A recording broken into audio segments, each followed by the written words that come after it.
భారత్ పాకిస్తాన్ డీజీఎంఓల చర్చలపై మరింత సమాచారం మా ప్రతినిధి ధనుంజయ్ ప్రత్యక్ష ప్రసారం ద్వారా అందిస్తారు.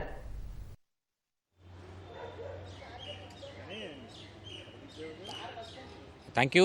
కొద్దిసేపటి క్రితం ఈ భారత్ పాకిస్తాన్కి సంబంధించినటువంటి డీజీఎంఓలు director general of military operations మధ్య ఈ చర్చలు అయితే ముగిశాయి. అయితే ప్రధానంగా కాల్పుల విరమణకి సంబంధించినటువంటి పొడిగింపు అంశం, అలాగే పీఓకేలో నెలకొన్నటువంటి అంశాలు, సరిహద్దు రేఖ, అలాగే లైన్ ఆఫ్ కంట్రోల్ వద్ద నెలకొన్నటువంటి అంశాలు కూడా చర్చకు వచ్చినట్టు తెలుస్తుంది. ప్రధానంగా ఆపరేషన్ సింధూర్ నిర్వహించినటువంటి విజయంలో భాగంగానే ఈ అంశాలపైన ఈ ఇద్దరు డీజీఎంఓల మధ్య చర్చలు జరిగాయి.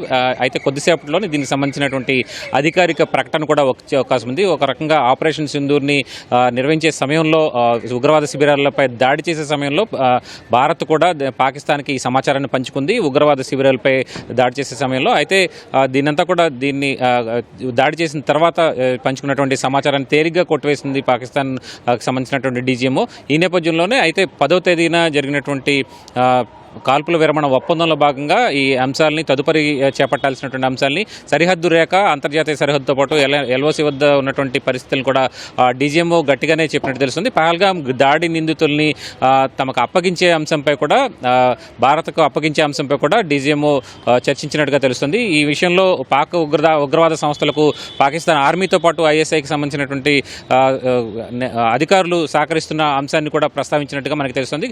దాదాపుగా అరగంట నుంచి 40 నిమిషాల పాటు హాట్ లైన్ ద్వారా డీజీఎంఓలు ఇద్దరు మాట్లాడుకున్నారు. అయితే దీనికి సంబంధించి ఉదయం ప్రధాన నివాసంలో జరిగినటువంటి చర్చల మేరకు సిడిఎస్తో పాటు త్రివిధ దళాధిపతులు, అలాగే రక్షణ విదేశాంగ శాఖ మంత్రులు, కార్యదర్శులకు సంబంధించిన చెప్పినటువంటి అంశాలనే డీజీఎంఓ ప్రస్తావించినట్టు తెలుస్తుంది. పూర్తిగా ఆపరేషన్ సింధూర్లో పూర్తి స్థాయిలో భారత్ ఆధిపత్యాన్ని సాధించిందని చెప్పాలి. అలాగే ఈ ఆపరేషన్ సింధూర్కి సంబంధించి డీజీఎంఓ చర్చలతో పాటు, డీజీఎంఓల మధ్య జరిగినటువంటి హాట్ లైన్లో జరిగినటువంటి చర్చలతో పాటు 8 గంటల సమయానికి ప్రధాని మోదీ దేశ ప్రజలను ఉద్దేశించి మాట్లాడతారు. వాస్తవానికి పహల్గామ్ దాడి, ఉగ్రదాడిలో 28 మంది పర్యాటకులు చనిపోవడం, ఉగ్రవాదుల చేతిలో చనిపోవడం ఒక భావోద్వేగ అంశాన్ని దేశవ్యాప్తంగా రేగొట్టిందని చెప్పాలి. ఈ నేపథ్యంలోనే భారత్ పాకిస్తాన్లోని ఉగ్రవాద శిబిరాలపై దాడి చేసింది. మొత్తం 9 ఇన్స్టాలేషన్స్ పైన, లక్ష్యాల పైన దాడి చేసి ఉగ్రవాదులను మట్టుపెట్టినటువంటి పరిస్థితి.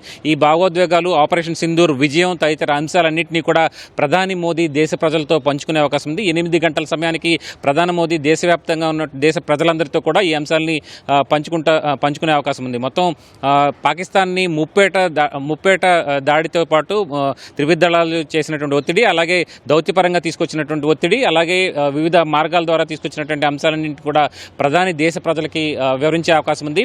అయితే పహల్గామ్ దాడి నిందితులకు సంబంధించి దాని ప్రతీకార చర్యగా ఉగ్ర శిబిరాలపై దాడి చేయడం, అలాగే పాకిస్తాన్లో ఉన్నటువంటి మిలిటరీ ఇన్స్టాలేషన్స్ మీద కూడా దాడి చేయడం, అలాగే సమర్థంగా పాకిస్తాన్ వైపు నుంచి వచ్చినటువంటి దాడుల్ని సమర్థంగా తిప్పికొట్టేలాగా దేశం అభివృద్ధి చేసినటువంటి ఎయిర్ డిఫెన్స్ సిస్టమ్, ఇలా వివిధ అంశాలని ప్రధాని మోదీ దేశ ప్రజలకి వివరించే అవకాశం ఉంది. మొత్తం మీద ఆపరేషన్ సింధూర్ విజయవంతాన్ని దేశ ప్రజలకి ప్రధాని మోదీ వివరించే అవకాశం ఉంది. మొత్తం మీద ఇది ఇప్పటివరకు ఉన్నటువంటి తాజా అప్డేట్. కెమెరా పర్సన్ భాస్కర్తో కలిసి ధనుంజయ్, ఈటీవీ న్యూస్, ఢిల్లీ. ఓటు స్టూడియో.